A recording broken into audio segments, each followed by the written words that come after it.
Meus amados, abram comigo no livro de Daniel,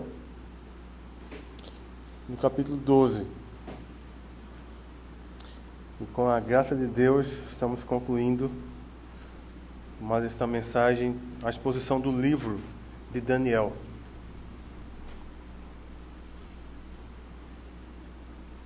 Livro de Daniel, no capítulo 12. Nós vamos concluir a exposição dos versículos 5 ao 13. Embora vamos ler do começo, mas a exposição vai ser basicamente do versículo 5 ao 13. Lendo o primeiro versículo para nos refrescar a memória, porque é um bloco só, na verdade vindo desde o capítulo 10 até o final desse capítulo 12.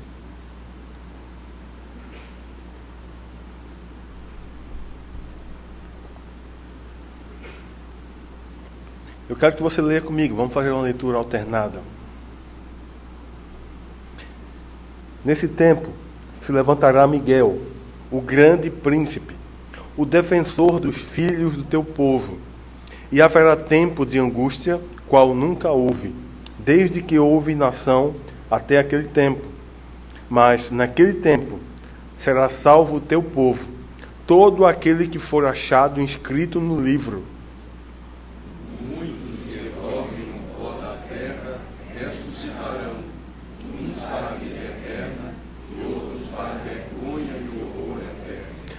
Os que forem sábios, pois, resplandecerão como o fulgor do firmamento, e os que a muitos conduzirem à justiça, como as estrelas, sempre e eternamente. Porém, Daniel, encerra as palavras, sela o livro, até ao tempo do fim. Muitos descaminharão, e o saber se multiplicará. Então eu, Daniel, olhei, e eis que estavam em pé outros dois, um de uma banda do rio, o outro da outra. Ele disse ao homem vestido de linho, que estava sobre as águas do rio: quando se cumprirão estas maravilhas? Ouvi o homem vestido de linho, que estava sobre as águas do rio, quando levantou a mão direita e a esquerda ao céu, e jurou, por aquele que vive eternamente, que isso seria depois de um tempo, 2 tempos e metade de um tempo. E quando se acabar a destruição do poder do povo santo, estas coisas todas se cumprirão. Eu ouvi, porém não entendi. Então eu disse: meu Senhor, qual será o fim dessas coisas? Ele respondeu: vai, Daniel, porque estas palavras estão encerradas e seladas até o tempo do fim. Muitos serão purificados, embranquecidos e aprovados, mas os perversos procederão perversamente, e nenhum deles entenderá, mas os sábios entenderão. Depois do tempo em que o sacrifício diário for tirado e posta a abominação desoladora, haverá ainda 1290 dias. Bem-aventurado que espera e chega até 1335 dias. Tu, porém, segue o teu caminho até ao fim, pois descansarás, e ao fim dos dias te levantarás para receber a tua herança. Amém. Feche seus olhos mais uma vez, vamos orar. Peço ao Senhor graça e misericórdia nesse instante.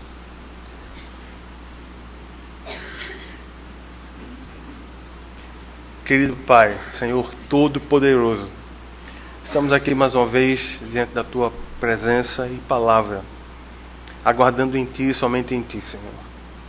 Que os olhos do Teu povo estejam focados na Tua palavra. Que o Teu Espírito Santo nos conduza a ouvir a Tua palavra. Que Ele nos dê graça na exposição, apesar de tanta limitação. Que Ele nos dê a graça de compreender e nos dê o poder e a motivação corretas para colocar em prática para a glória do Teu nome. Em nome do Senhor Jesus. Amém. Amém. E amém.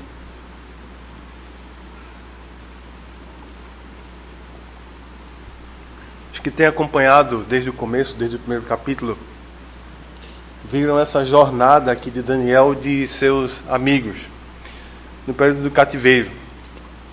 Daniel chegou à Babilônia com seus amigos com cerca de 14 anos, entre 12 e 14 anos de idade. Um adolescente chega a uma terra estranha como escravo e é, de certa forma, forçado a trabalhar para o povo que o fez cativo.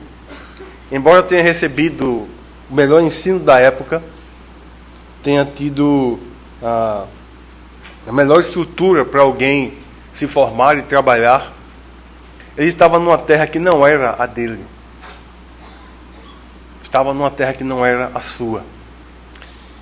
E ele agora, depois de todo esse percurso, depois de ser firme e não se contaminar com as iguarias do rei, depois de revelar a visão, dizer qual era o sonho, a visão do rei, seus amigos, depois de passarem pelo fogo na fornalha, depois de presenciar como Deus humilhou um soberano e o fez andar como um animal, comer capim, ser molhado do orvalho do céu, e ver esse soberano orgulhoso, reconhecer que somente Deus é o soberano e que tem o domínio do reino dos homens e o dá a quem quer. Depois de ver também o filho desse homem, Belsazar, ser não somente humilhado, temer de medo, mas morrer depois de algum tempo da profecia. Depois também de ser jogado na cova dos leões de forma injusta, caluniadora, e ser preservado por Deus. Ele então, do capítulo 7 até aqui o final, ele recebe ainda visões maravilhosas, que dizem respeito, sim, ao seu povo naquela época, diziam respeito a Judá, a Israel, mas também, acima de tudo, diziam respeito ao Messias, a Jesus Cristo, nosso Salvador. E esse homem agora está com cerca de 86 anos. Cerca de 86 anos. E ainda recebeu da parte de Deus essa visão tão maravilhosa. O tempo do cativeiro havia se passado já. Há cerca de 2 anos, pelo menos. Os 70 anos de cativeiro já haviam passado. Vários já haviam voltado para reconstruir a vida e as coisas na cidade santa. Mas muitos haviam ficado, como o caso do próprio Daniel. Ele não tinha mais condição de voltar para sua terra. O homem com essa idade naquela época teria muita dificuldade em viajar tantos dias em cima de um animal, ou mesmo que fosse numa carruagem. Ele não aguentaria a viagem. E mesmo assim ia chegar lá para quem? Seus pais já deveriam ter morrido há muito, talvez não tivesse irmãos. A que parentes procurar? A quem buscar? Depois de mais de 70 anos distante. Mas ainda assim, algo que é marcante na vida desse homem é que, mesmo não voltando para a sua terra, ele nunca deixou de pensar nela. Ele nunca deixou de lembrar do seu Senhor. Ele não passou um dia sem orar por Jerusalém. Nenhum dia. E o fazia 3 vezes ao dia. Esse livro que o Espírito Santo o inspirou e o ajudou a escrever, tinha, dentre alguns objetivos, levar esperança ao povo que estava voltando do cativeiro para a sua terra, para dar a eles motivação e esperança, que o Senhor que fez com eles a aliança, realizaria cada um dos seus propósitos, seria fiel à aliança que fez com o seu povo, e nunca os abandonaria. Então, todas as narrativas, Daniel, Jeremias, Isaías, quando a gente vai para Gênesis, cada uma delas conta a história da salvação de Deus. Conta a história do plano maravilhoso de Deus em salvar o homem pecador. O homem que se desviou no Éden e preferiu desonrar e desobedecer, que queria tomar o lugar de Deus. Deus salva esse homem, salva muitos da sua descendência. E ele faz isso através da semente da mulher, que é anunciada desde Gênesis. E por todo o AT, ele vai sendo revelado, vai sendo anunciado de muitas maneiras. As narrativas do Antigo Testamento, muito mais do que história simplesmente, exemplos de moralidade e comunhão com Deus, elas são uma proclamação dos propósitos de Deus, feitos e realizados aqui na terra, através dos seus servos, através de seres celestes que ele enviava de tempos em tempos para trazer uma visão, para trazer algo para dizer aos seus servos. São as boas novas do Senhor ao seu povo sofredor. E nesse final aqui, quando chegamos do livro de Daniel, nós vamos expor essa parte final com um tema simples, só para a gente seguir aqui e procurar entender, com a graça de Deus, o texto. O fim desse mundo. Porque é basicamente sobre o que trata aqui o texto. O fim desse mundo. Então, em primeiro lugar, o fim desse mundo é anunciado e descrito nas Escrituras. Veja comigo aí, os seus olhos estejam nos versículos 5º ao 8º. O capítulo 11 trouxe detalhes da visão do capítulo 8º, que basicamente falava muito sobre Antíoco IV Epifânio, que trouxe muita desolação, tribulação e profanou o templo do Senhor, num período que é chamado e conhecido como período interbíblico. Então, a base para entender esse final do capítulo do livro de Daniel, que vai dos capítulos 10 até aqui o 12, são os capítulos 2º, que tem a visão de Nabucodonosor, quando ele vê aquela grande estátua, a descrição dos reinos, inclusive da Babilônia, o Medo-Persa, a Grécia, depois viria também Roma e outros.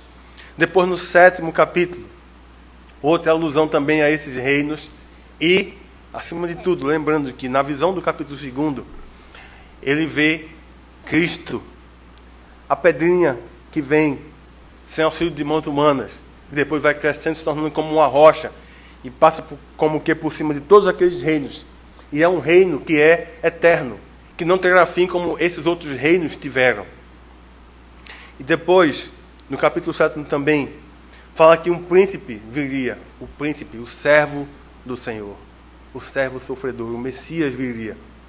E ele então seria o sacrifício pelo seu povo, libertaria o seu povo dos seus pecados. Em que nós vemos que então todo o sofrimento, guerras, tribulações que aconteceram nesses períodos, evidenciam o propósito de Deus sendo impresso na história humana. Cada império, cada rei, cada acontecimento, tudo convergindo para os propósitos divinos de salvação. Eu gosto muito de lembrar de um trecho do Salmo 33, dos versículos 10 e 11. Ele fala mais ou menos o seguinte ali, se você quiser pode abrir. O Senhor frustra as nações e anula os intentos dos povos.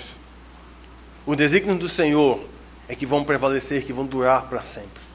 Os propósitos do seu coração, os desígnios do seu coração, de geração a geração.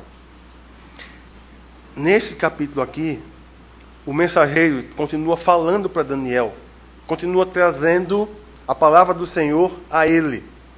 A visão do mensageiro que foi trazida a Daniel foi de forma tremenda e maravilhosa. Uma grande visão. Desde o aspecto desse ser celeste, a forma como ele estava vestido, tudo muito impressionante.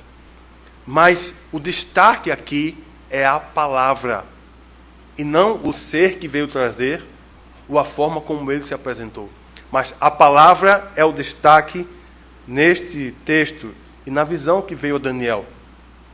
Mesmo que haja visões, figuras e coisas impressionantes, é a palavra de Deus que predomina, que tem a primazia, deve ser destacada e reconhecida como o mais importante. É a ela a quem nos agarramos.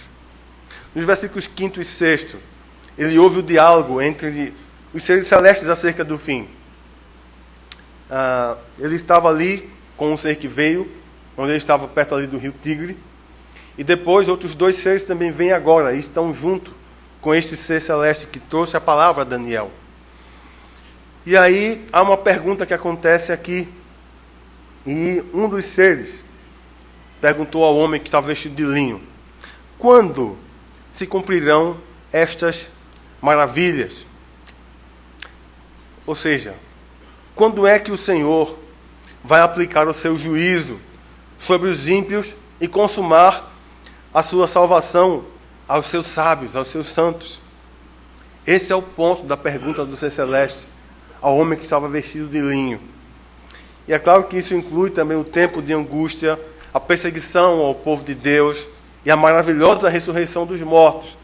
Veja aqui o versículo 2º do capítulo 12. Muitos dos que dormem no pó da terra ressuscitarão, uns para a vida eterna e outros para a vergonha e horror eterno. Isso também está incluído na pergunta que esse ser fez ao homem vestido de linho. Ninguém sabe que tempo é esse. Não há nenhuma data marcada na Bíblia. O que está claro aqui é o seguinte: haverá sinais que precederão a proximidade do fim. Isso foi dito no capítulo 7, que é uma outra visão que ele teve, versículos 24 ao 27. Esse trecho do capítulo 7 e o trecho do capítulo 11, que vai do versículo 28 ao 45, são prenúncios do anticristo, de uma grande tribulação que virá sobre o povo de Deus em toda a terra. A Bíblia descreve, dá detalhes, mas não dá uma data. E a resposta do anjo, que vem no versículo 7, é enigmática. Parece que ao invés de ajudar, piora. Acontecerá depois de um tempo, 2 tempos e metade de um tempo. Quem resolve essa equação aí para mim, por gentileza? Ninguém. Por quê? Porque Deus quis assim. Por ter jurado pelo eterno e todo-poderoso Deus, é algo totalmente confiável. Mas não há uma data aqui. Vai ser tal dia. Olha, são 3 anos e meio, são não sei o quê. Quantos já marcaram data? Quantos estão até hoje fazendo cálculo 1 na universidade, 2, 3, para tentar resolver isso aqui? Nunca conseguiram. E nunca vão. Porque isso aqui é simbólico. Assim como em Apocalipse. Aqui estamos no mesmo gênero literário, que é visão. Então, os números que aparecem, geralmente, quase 100%, são simbólicos. E não podem ser entendidos e até explicados literalmente. Porque não são. Então, com base no versículo 8, nós percebemos que, às vezes, a palavra de Deus traz realidades e promessas que podem até ser reconhecidas pela fé. Mas, ao mesmo tempo, nós percebemos que elas estão muito além do nosso entendimento. Porque tem a ver com a eternidade. Tem a ver com os caminhos de Deus, com os pensamentos de Deus, que são muito mais altos que os nossos, muito mais elevados que os nossos. Quem esquadrinhou a mente de Deus? Quem deu algum conselho a Ele? Nenhum de nós. Mas o que fica claro é que a Bíblia escreve que o fim desse mundo virá sim, num tempo determinado, mas não diz qual é a data. Então, lembrando, em primeiro lugar, o fim desse mundo é anunciado e descrito nas Escrituras, mas não há uma data, embora haja detalhes e descrição desse tempo. Em segundo lugar, o fim desse mundo será um tempo de grande tribulação e purificação. Eu quero que você olhe comigo aí o versículo 1 e depois o 9 ao 11. Eu quero que você leia comigo, por gentileza. O primeiro: nesse tempo se levantará grande príncipe, defensor dos filhos do teu povo, e haverá tempo de angústia, qual nunca houve, desde que houve nação, até aquele tempo. Mas naquele tempo será salvo o teu povo, todo aquele que for achado escrito no livro. Do 9 ao 11 agora. Ele respondeu: vai, Daniel, porque estas palavras estão encerradas e seladas até ao tempo do fim. Muitos serão purificados, embranquecidos e provados, mas os perversos procederão perversamente, e nenhum deles entenderá, mas os sábios entenderão. Depois do tempo em que o sacrifício diário for tirado, imposta a abominação desoladora, haverá ainda 1290 dias. Mais uma vez percebam que outro número é colocado e depois na parte final vamos ver que um outro número também é trazido. Que tempo é esse de grande tribulação e purificação? É o tempo em que o anticristo tentará aniquilar o povo de Deus. Só para lembrar aqui, como dissemos no sermão passado, Miguel, o arcanjo Miguel é colocado aqui nesse texto. Mas Miguel é colocado aqui como um representante das hostes celestiais, do exército dos céus, que pelejará e protegerá, estará com o povo santo no meio da tribulação. Então lembramos que esse Miguel aqui é o arcanjo, não é Cristo, como alguns tentam forçar o texto para tentar dizer que aqui é Cristo. Mas não é Cristo, esse Miguel aqui é o arcanjo Miguel.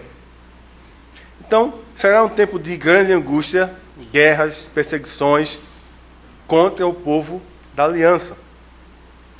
Cristo falou sobre isso, com alguns detalhes também, no seu sermão chamado Sermão Profético, que em Mateus vai do capítulo 24, basicamente a primeira parte do capítulo, e no Evangelho de Marcos, no capítulo 13. Os anjos do Senhor ajudarão os fiéis a permanecerem firmes em meio à perseguição. Eles são mensageiros do Senhor, servos de Deus, a nosso favor. A palavra nos diz isso. Fica claro que a perseguição vai ter uma coisa, um tempo determinado. Será grande, vai trazer terror, pavor, estrago, mas vai ter um tempo limitado. Ela vai começar, vai trazer opressão, mas vai ter um tempo, ela vai terminar. A parte aqui, o vai, Daniel, nós vamos ver com mais detalhes aqui no versículo 13. Então, as palavras seladas aqui têm a ver com o livro referido no versículo 4. Veja comigo aí o versículo 4. Tu, porém, Daniel, encerra as palavras e sela o livro, até ao tempo do fim. Muitos o esquadrinharão, e o saber se multiplicará. Então, preciso só esclarecer um equívoco de interpretação que acontece muito por aí. As pessoas geralmente dizem, está vendo tecnologia avançando, é como diz Daniel, está vendo o saber, a ciência, como há em algumas versões, se multiplicará. Mas não é isso. Não tem nada a ver com isso. A questão do saber aqui se multiplicar, de esquadrinhar, é que essa visão, as palavras que estavam aqui, o evangelho pregado, vai se multiplicar. O conhecimento de Deus e da sua salvação, do seu Messias, vai se espalhar pela terra, vai cobrir a terra. Este é o sentido aqui desse texto. E não de que a ciência, o conhecimento, a sabedoria do homem vai se multiplicar e crescer. Não tem nada a ver com isso. É que o conhecimento do Senhor, de que Ele marcou um dia, estabeleceu um dia para julgar a terra, vai acontecer. E que muitos vão saber disso. Mas continuando, esse livro aqui é o mesmo livro que João viu lá em Patmos, que o Cordeiro vencedor Cristo vai e toma das mãos de Deus, o Pai. Está no capítulo 5 de Apocalipse. E no capítulo 6, quando esse livro é aberto, o primeiro selo é aberto, e aí descreve ali que os que estavam ali no altar, debaixo do altar, as almas que foram mortas em perseguições, perguntavam, Senhor, quando é que o Senhor vai vingar nosso sangue dos que moram sobre a terra? Ele diz, olha, quando se completarem o número dos vossos irmãos, que também vão morrer como vocês, por causa do testemunho desse livro, dessa palavra. Quer dizer que essas coisas vão acontecer no tempo determinado pelo soberano Senhor. É um tempo que Ele sabe qual é, que Ele conhece, somente Ele. No versículo 10, diz algo aqui importantíssimo. Haverá uma purificação dos fiéis, dos verdadeiros crentes. O saldo, o resultado da perseguição, vai ser altamente positivo. Por quê? Porque assim como o fogo purifica o ouro, as perseguições e tribulações vão provar e servir de instrumentos de santificação para o povo de Deus. É isso que vai acontecer em meio à perseguição. Um momento ou outro, já vi alguns pastores lembrarem isso. Eu já ouvi o pastor Sérgio Vitalino lembrar isso, o pastor Lutero, o pastor Cláudio. Uma resposta que o pastor Francisco Leonardo deu a uma pessoa, que perguntou ele o seguinte, pastor, eu acho que agora, se a perseguição vier, a igreja vai ser mais fiel, não é isso? Ele disse, não, meu filho, não, você entendeu errado. Se nós formos fiéis, é que a perseguição vai vir. É uma grande diferença. É uma grande diferença. Então, essas perseguições vão purificar, vão lapidar aqueles que são filhos de Deus. Vai trazê-los mais perto do seu Senhor.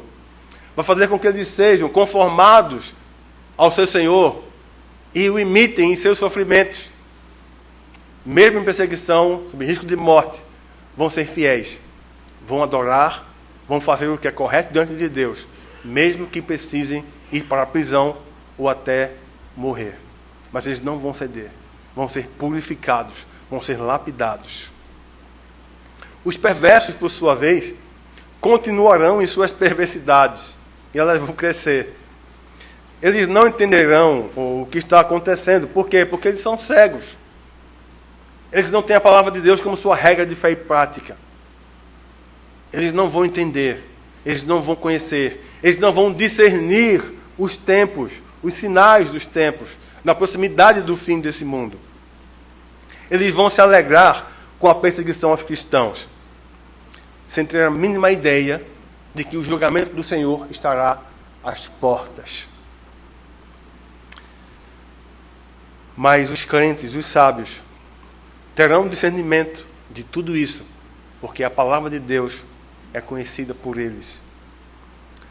Apocalipse, no capítulo 22, nos versículos 10 e 11, você que já leu, deve lembrar, o Senhor Jesus ali, falando para João, naqueles últimos versículos do livro de Apocalipse, está dizendo, olha, aquele que é sujo, aquele que é impuro, que é perverso, que é injusto, continue na injustiça, continue em sua iniquidade, mas aquele que é santo, santifique-se mais, continue andando em santidade. É mais ou menos o que é colocado aqui, está em harmonia com o que é colocado aqui em Daniel.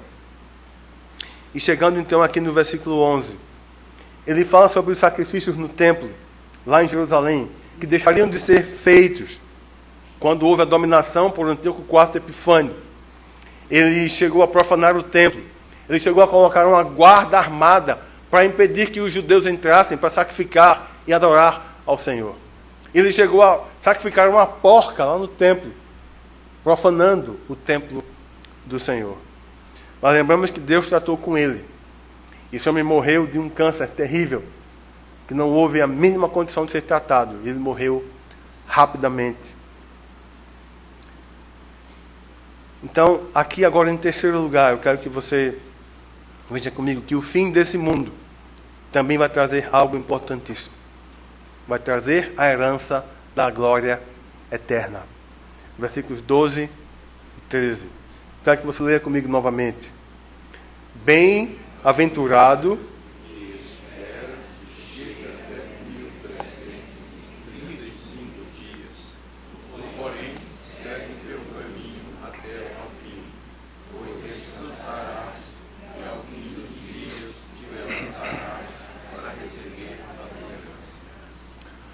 o versículo 12, traz esse termo que é muito familiar para nós. Bem-aventurado. Nós lemos, cantamos cânticos sobre esse termo. E bem-aventurado sabemos que significa alguém que é pleno de satisfação, repleto de realização. Mas não em si mesmo ou pelo que faça, mas pleno de satisfação no Senhor Jesus. Mas quem é esse bem-aventurado? Como é que ele é descrito aqui? Aquele que espera e chega até 1335 dias. Mas olhe comigo no versículo 11. Ué, pastor, mas não são 1290 dias? Que conta errada é essa aí? Acho que Daniel errou quando ele escreveu aí. Não, é isso mesmo. Não há equívoco aqui. Não há erro. Mais uma vez, precisamos entender. A questão dos números aqui é simbólica. Não pode ser interpretada literalmente. Se for, teremos muitos problemas com isso. Mesmo que as pessoas queiram colocar, mas está aqui, ó. A palavra diz que é o número, são esses dias e tem que ser isso aqui. Não é o que está escrito. Nós precisamos entender que em algumas partes a Bíblia tem que ser interpretada simbolicamente. Por quê? Porque tem que ser de acordo com a literatura que está sendo escrita. Deus escolheu se revelar ao homem e usou isso, o quê? A forma do homem escrever, como o homem sabia escrever. Foi assim com Moisés, com Josué, com Davi. Homens, vários deles cultos, mas outros eram simples. Simples. Um Amós, um Miqueias, tantos outros. Deus usou cada um de acordo com aquilo que eles tinham para escrever. Esse gênero aqui é literatura profética, que tem visão. E literatura profética, literatura de visão, não pode ser interpretada literalmente. Vai depender do texto, como é colocado.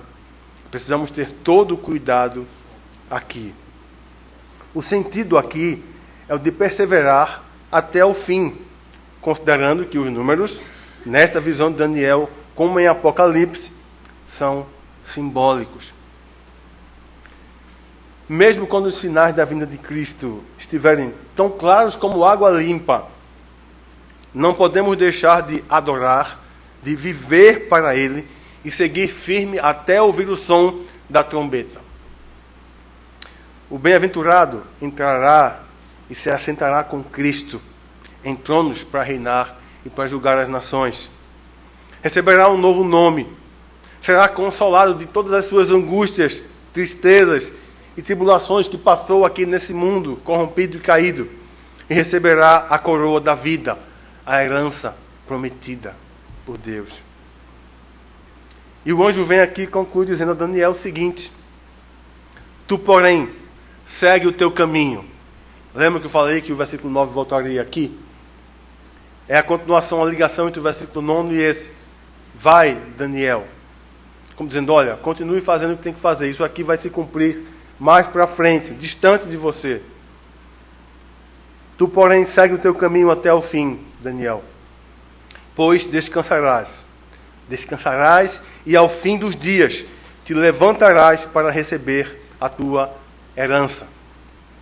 Era como se ele estivesse dizendo mais ou menos o seguinte para Daniel: Daniel, você passou e tem passado por toda tribulação e tristezas impostas pelo cativeiro. Não pudeste voltar para a tua terra, para Judá, tua terra natal. Mas continue a viver como tens vivido. Segue a tua vida sendo fiel, verdadeiro, íntegro e devoto ao teu Deus. Porque daqui a pouco tu vais morrer e tu serás sepultado. Mas quando essas palavras que eu te anunciei acontecerem e o dia do Senhor chegar, tu serás levantado do túmulo para receber a herança que o Senhor teu Deus tem para ti. Essa é a palavra final que esse homem recebe. Homem que não pôde voltar para sua terra, mas que nunca deixou de orar por ela. Fiel ao seu Deus todos os dias de sua vida. É o que o texto bíblico nos mostra. Um homem constante. Em vários aspectos, ele foi um tipo de Cristo. Fiel de muitas maneiras. Tentavam pegá-lo em alguma falta e nunca conseguiram. Caluniaram contra ele, mas era tudo falso. Nada era verdade. E esse homem agora, já perto de morrer, recebe uma palavra de esperança, uma palavra de consolo e conforto, para que ele morresse em paz, descesse ao túmulo com a promessa da vinda do seu Deus, trazendo a sua herança. E que a morte não o deteria, não o manteria no túmulo, porque quando aquela visão se cumprisse e o Senhor viesse, ele seria ressuscitado junto com todos os santos para receber a herança do Senhor. Os que fizeram bem, debaixo da graça de Deus, salvos por Deus, para a eternidade com o Senhor. E os que não tiveram a Cristo como Senhor e Salvador, que não andaram nos seus caminhos, para o horror e o terror e condenação eternas. E aqui ao final Daniel vem e recebe essa consolação. E essa consolação vem para mim e para você também hoje. Aplicando, para concluirmos, nós estamos caminhando para o fim desse mundo. Estamos caminhando para ele. Mas eu quero perguntar, você tem plena consciência disso? Você já parou para olhar, para meditar no que está acontecendo no mundo hoje? Desde cedo o Senhor anuncia isso na sua palavra. De duas coisas, uma vai acontecer comigo e com você. Morrer ou ser arrebatado para o encontro do Senhor nos ares. E quando eu falo de arrebatado aqui, é quando o Senhor vier e todo olho o vir, nós seremos elevados às alturas para o encontro do Senhor nos ares. Não é um arrebatamento secreto. A Bíblia não descreve, não há nenhum ponto sobre um arrebatamento secreto, em nenhum ponto da Escritura. Eu pergunto, você está pronto para esse dia? Você sonha com esse dia? Você deseja esse dia? Se for agora, alguém pode dizer, pastor, deixa eu passar pelo menos o Natal. Pastor, meu casamento está próximo, deixa para depois do casamento. Deixa eu passar minha lua de mel, pelo menos uns 6 meses aí. Pastor, meu filho está para nascer, deixa eu colocar nos braços. Depois o Senhor vem. Eu estou me formando. Pastor, eu entreguei essa semana no TCC. Deixa eu receber o meu diploma. Quanta coisa você pode colocar em mente aí. Mas você tem consciência de que hoje pode ser esse dia. Você está côncia de que hoje pode ser esse dia. Você tem consciência disso? Daniel teve uma longa vida. Uma vida longa de fidelidade ao Senhor. E ele o adorou debaixo de pressão e risco de morte. Eu quero perguntar para mim e para você agora. Como temos vivido nossa vida aqui? Estamos vivendo para o Senhor, para o seu reino, ou para nós e para o nosso reino? O que prevalece é a vontade do Senhor ou é a minha? Eu até oro, Senhor, que seja feita a sua vontade, mas eu queria mesmo que fosse a minha, o Senhor sabe, né? A nossa vida inteira, quer vivamos muito ou pouco, deve ser vivida completamente para a glória de Jesus Cristo. Diz que viverem assim, até na velhice, darão frutos. E eu quero estimulá-los aqui a ler hoje, até com tarefa de casa. Margarete está ali olhando para mim. Muita tarefa, né, Margarete? Salmo 92. Os versículos finais, dos versículos 12 ao 15, principalmente. O justo florescerá como a palmeira, crescerá como o cedro no Líbano, plantados nos atos do Senhor, florescerão nos atos do nosso Deus, serão cheios de seiva e de verdor, e na velhice darão ainda frutos, serão cheios de seiva e de verdor, para anunciar que o Senhor é reto, que Ele é a minha rocha, e nele não há injustiça. Alguns podem achar que já estou com a cabeça toda branca, já estou sem forças, não posso mais frutificar, não posso mais servir. Muito pelo contrário. Daniel, mais uma vez, prova isso aqui para nós. Um homem perto dos 90 anos, ainda frutífero, recebendo a palavra do Senhor, ainda com forças para registrar isso e ficar para a posteridade.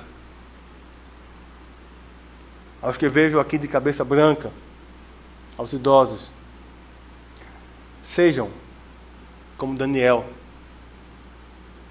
imite-no, mas acima de tudo, o nosso maior padrão sempre é Cristo.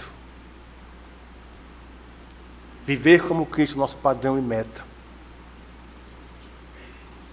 Há pessoas assim aqui, graças a Deus, que têm dado fruto em sua velhice. Deus seja louvado por isso. Algumas estão perto de descansar, como Daniel está fazendo agora. Continue então, meus irmãos e irmãs, frutificando, florescendo. Porque um dia Se você daqui a pouco for descansar como Daniel foi, lembre-se que você vai ressuscitar. Nós, se morrermos, precisamos lembrar que se a morte vier sobre nós, ela não é o fim. Haverá o dia em que vamos ressuscitar e nos encontrar com o nosso Senhor. Estaremos diante dele. Receberemos a herança que ele tem para nós. Se há alguém aqui que não conhece a Cristo ainda, que tem vivido a vida sem ter consciência do que é a vida, de qual o sentido da vida, qual o objetivo dela, o objetivo da vida é Cristo, Jesus Cristo. Talvez você tenha vindo por convite de alguém e você já tenha ouvido falar sobre Jesus, mas ninguém nunca te lembrou de que o mundo vai chegar ao fim um dia, e de que vai haver um juízo, de que uns vão receber a herança e vão estar com Deus para sempre, e outros vão receber o horror e a condenação do inferno, eternamente também. Talvez você esteja aí perguntando: o que é que eu faço da minha vida agora? Se você foi tocado por Deus, eu convido você a, depois do culto, nos procurar para conversar. Nós queremos conversar com você e orar por você e com você, se isso aconteceu com você. Quanto aos que estão aqui, talvez mornos, como dizem alguns, pé no mato, pé no caminho, hoje é o dia de se endireitar. Hoje é o dia de arrependimento. Não pode ser pé no mundo, pé na igreja, pé no caminho do mundo, pé no caminho do Senhor. Se você tem andado assim, hoje é o dia de arrependimento. Hoje é o dia de clamar: Senhor, tem misericórdia de mim. Renova o meu coração. Restaura as minhas forças. Restaura a adoração em meu coração por Ti e a Ti. Restaura a devoção no meu coração por Ti. Salva-me do meu próprio coração enganoso. Eu não quero viver uma vida medíocre. Que o Senhor tenha misericórdia de nós. Que nos faça lembrar dessas coisas. Porque todas as coisas estão nas mãos do nosso Deus e Pai. Ele sabe muito bem como realizar todo o seu propósito para a sua glória e para o bem do seu povo. E enquanto Ele não vem, enquanto esse dia não chega, oxalá fosse hoje, nós vamos seguindo o nosso caminho, adorando, esperando e nos preparando para o dia do Senhor, para o nosso encontro com Ele. E esse dia está próximo. E nós dizemos: Maranata, vem, Senhor Jesus. Feche seus olhos, baixe tua cabeça. Vamos orar por uns instantes. Se coloque diante do Senhor e peça a Ele sua graça e favor. Ore por aqueles que são da tua família, que não conhecem a Cristo, que desprezam até a Bíblia, que não têm consciência do juízo, que até zombam. Ore por aqueles que você sabe que são crentes e que estão frios, que estão desanimados, abatidos, para que o Senhor os restaure e que eles se preparem para esse dia.